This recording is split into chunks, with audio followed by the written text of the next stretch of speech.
بسم اللہ الرحمن الرحیم اللہم صلی علی سیدنا و مولانا محمد وعلی آلہ واصحابہ وبارک وسلم۔ تو کل کے موضوع کو آگے ہم بیان کرتے ہوئے مشرقین مکہ نے کچھ بتوں کے نام رکھے ہوئے تھے اور وہ یہ کہتے تھے کہ یہ وہی نام ہیں جو تمہارے اللہ کے نام ہیں، جیسے اللہ کا نام عزیز، اور وہ کہتے تھے کہ ہم نے عزا رکھا ہوا ہے، تو یہ وہی تو نام ہے جس کو تم عزیز کہہ رہے ہو۔ اور اسی طرح لات کا نام مشتق کیا اللہ کے صفاتی نام سے۔ تو اللہ رب العالمین نے قرآن مجید میں اس کی نفی کی۔ نفی کیا کی؟ وَلِلَّهِ الْأَسْمَاءُ الْحُسْنَى فَادْعُوهُ بِهَا وَذَرُوا وَالَّذِينَ يُلْحِدُونَ فِي أَسْمَائِهِ، سورہ اعراف کے آیت نمبر 180 میں، کہ یعنی اللہ تعالیٰ کو جب پکارو تو اس کے حسین ناموں کے ساتھ پکارو۔ اللہ کے اپنے نام ہیں، اس کو یاد کرو، اسی کے ناموں سے یاد کرو، اور جو لوگ دائیں بائیں کہہ رہے ہیں ان کو چھوڑ دو، ان کو چھوڑ دو، ان قریب اللہ ہی انہیں ان کے اعمال کا بدلہ دے گا جو وہ پیش کر رہے ہیں۔ کیونکہ مشرقین پیش کرتے تھے کہ فرق یہ ہے کہ تم نے وہ رکھا ہوا ہے اور فرق یہ ہے۔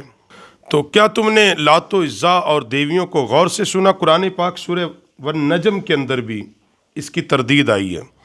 افرأیتم اللات والعزی ومناۃ الثالثۃ الاخری، کہ وہ یہ بات کہتے تھے کہ تم نے لات و عزا اور دیوتاؤں کو بغور دیکھا، اور تیسری وہ کہتے تھے کہ منات ایک دیوی ہے، اور وہ کہتے ہیں یہ جو پہلے دو ہیں لات و عزا یہ اللہ کے بیٹے ہیں اور منات اللہ کی بیٹی ہے۔ تو اللہ نے فرمائی ہے تو بہت بڑی ناانصافی ہے۔ کیوں؟ ہم نے پیچھے سورہ اخلاص میں جو بات کی کہ اللہ لم یلد ولم یولد، اللہ تو پاک ہے، اور جو کافر یہ بات کہہ رہے ہیں مشرقین کہ یہ خدا کے بیٹے اور بیٹیاں ہیں، تو اللہ فرماتا ہے اس پر کوئی دلیل، ان کے پاس دلیل ہی کوئی نہیں، کوئی دلیل۔ اور اس پہ ہی میں وہ بات لے کے آؤں جو نجران کے عیسائی نبی علیہ السلام کی بارگاہ میں حاضر ہوئے تھے، اور انہوں نے جب یہ بات کہی کہ افضل ہے وہ جو بغیر باپ کے پیدا ہوا ہے، اور افضل ہے وہ جس کو اس نے اپنا بیٹا کہا، تو نبی علیہ السلام نے بطور حجت ان کے سامنے جو بات رکھی وہ یہ تھی کہ جو بیٹا ہوتا ہے وہ باپ جیسا ہوتا ہے، وہ باپ جیسا ہوتا ہے۔ تمہارا جو دعویٰ ہے کہ عیسیٰ علیہ السلام خدا کے بیٹے ہیں، تو خدا وہ ہے کہ جو جسامت و جسم سے پاک ہے۔ تو عیسیٰ علیہ السلام تو کھاتے بھی ہیں، پیتے بھی ہیں، ہاتھ بھی ہیں، پاؤں بھی ہیں، چلتے بھی ہیں، تو پھر لہٰذا یہ تو اپنے باپ جیسا نہیں ہے، تو لہٰذا یہ اس کا بیٹا کیسے ہوا؟ تو اس بات پہ وہ لاجواب ہو گئے تھے نجران کے عیسائی۔ یہاں بھی وہی بات ہے، اللہ فرماتا ہے کہ یہ تو ان کے باپ دادا نے نام رکھ لیے نا، اللہ نے تو کوئی ان پہ دلیل، کوئی حجت، کوئی آیت اللہ نے تو نازل نہیں نہ کی کہ یہ جو بت ہیں یہ خدا کے بیٹے اور بیٹیاں ہیں۔ یہ نام انہوں نے خود رکھ لیے، مٹی کے بت تراشے ہیں اور تراش کر پھر اپنے نام رکھ لیے ہیں۔ اب تیسری جگہ سورہ صافات کے اندر، سبحان ربک رب العزت عما یصفون، پاک ہے آپ کا رب، عزت والا رب، ہر اس عیب سے جو یہ لوگ بیان کرتے ہیں۔ اللہ ہر اس عیب سے پاک ہے جو یہ لوگ بیان کرتے ہیں۔ وہ کیا بیان کرتے تھے؟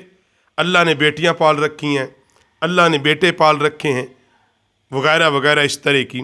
تو فرمایا اللہ تو ان سے پاک ہے۔ وَسَلَامٌ عَلَى الْمُرْسَلِينَ، اور سلام ہو رسولوں پر، سب پیغمبروں پر، والحمدللہ رب العالمین۔ اس لیے کہ سب تعریفیں اللہ کے لیے ہے جو سارے جہانوں کا پالنے والا ہے۔ آگے جو بات کہی، اس سے پوری دنیا کے مشرقین اور جو باطل مذاہب ہیں، قرآن نے ان سب کا رد کر دیا، ان سب کا رد کیا جو پیش کر رہے تھے، جتنے بھی مذاہب ہیں۔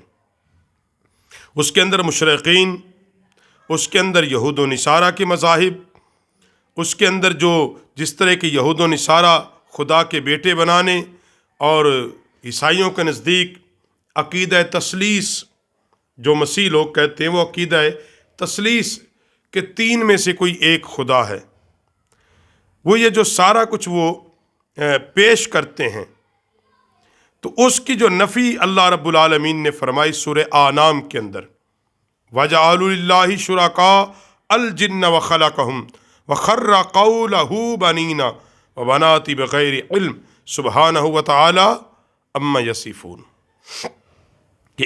اور انہوں نے جن کو اللہ کا شریک بنایا، حالانکہ اللہ نے انہیں پیدا نہیں کیا، یعنی وہ بات جو عیسائی کہہ رہے تھے، اللہ کا شریک جن کو بنایا ہے، اللہ نے ان کو پیدا بمعنی جنم، اللہ نے پیدا نہیں کیا، اور گھڑ لیے انہوں نے اللہ کے لیے بیٹے اور بیٹیاں بغیر علم کے، یعنی جن بتوں کو اور دیوتاؤں اور دیوتیوں کو وہ اللہ کے بیٹے اور بیٹیاں تصور کرتے تھے، تو اللہ نے فرمایا انہوں نے بغیر علم کے بغیر گھڑ لیا ہے۔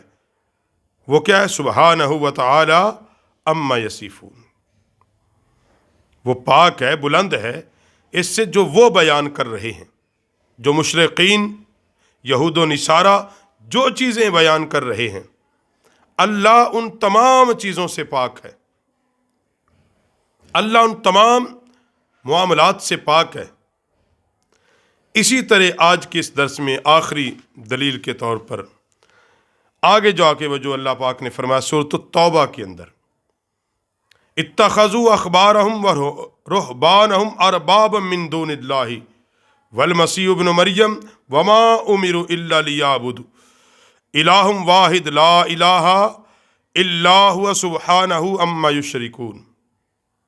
31 نمبر آیت ہے سورۃ التوبہ کی۔ انہوں نے اپنے دینی پیشواؤں اور عبادت گزاروں کو اللہ کے سوا اپنا رب بنا لیا، عبادت گزاروں کو، دینی پیشواؤں کو اپنا رب بنا لیا، کیونکہ ایک زمانہ یہودیت کے اندر بھی آیا اور عیسائیت کے اندر بھی آیا۔ وہ زمانہ یہ آیا کہ جب ان کے راہب پیشوا اس دنیا سے چلے گئے تو شیطان حاضر ہوئے، تو وہ ان کی قبر پہ جا کے روتے تھے، پیٹتے تھے کہ ہمارا کیا ہو گیا، ہمارے بزرگ چلے گئے۔ تو شیطان نے ان کو مشورہ دے دیا کہ تم کیا ہر روز قبر پہ آؤ گے، اس کی تصویر بناؤ، اپنے گھر میں لٹکاؤ، ہر روز اس کی عبادت کرو، یہی تمہارے دیوتا اور خدا ہیں۔ تو ان کے ذہنوں میں یہ بات آ گئی اور انہوں نے پھر یہ عمل شروع کر دیا کہ ان کی تصویریں بنا کے گھروں میں رکھی اور ان کی عبادتیں شروع کر دی۔ تو اللہ نے اس کا بھی رد کیا ہے، یعنی کوئی یہ بات کہے کہ میں نے جس کی تصویر بنائی ہے یہ چلا تو گیا، جب اس کو کہے فوت ہو گیا، جو فوت ہوتا ہے وہ خدا نہیں ہوتا، تو کہتا ہے میں نے اس کی تصویر اپنے گھر میں اس لیے رکھی کہ اس کا فیض ملتا ہے یا اس سے مجھے فائدہ پہنچ رہا ہے، تو تصویروں سے فائدے نہیں پہنچا کرتے۔ تو وہ اللہ اس کا بھی رد کرتا ہے، اتخذوا احبارهم ورهبانهم اربابا من دون اللہ، کہ جو مطلب عبادت گزاروں کو اللہ کے سوا اپنا رب بنا لیا، اور مسیح ابن مریم کو بھی، یعنی عیسیٰ علیہ السلام کے بارے میں عیسائیت کا جو عقیدہ ہے وہ خدا یا خدا کے بیٹے ہیں۔ تو اللہ فرماتا ہے انہوں نے مسیح ابن مریم کو بھی، حالانکہ انہیں یہ حکم تو نہیں دیا گیا تھا نا، حکم تو انہیں کیا تھا؟